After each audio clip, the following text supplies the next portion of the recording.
Peralatan militer angkatan bersenjata Ukraina terekam hancur di area Bahmut. Rekamannya ramai beredar di media sosial Telegram Sabtu 20 Mei 2023. Potret hancurnya kendaraan militer Ukraina itu juga diabadikan oleh tentara Ukraina itu sendiri. Saat sedang beroperasi, sekelompok militan Ukraina melewati area yang menjadi titik panas perang melawan Rusia. Di sana mereka melihat dua kendaraan militer mereka yang dalam kondisi rusak parah dan terbengkalai. Hal itu terjadi imbas dari kekalahan saat melawan pasukan Rusia.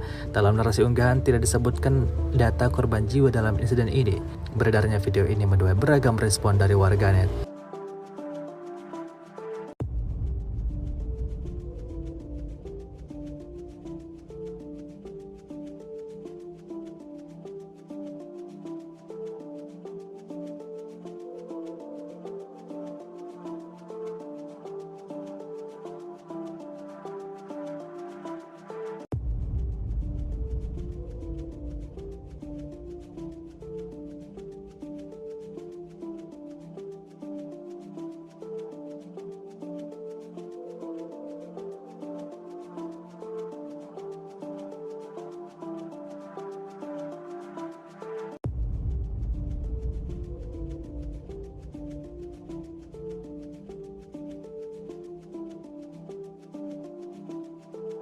Terima kasih sudah nonton.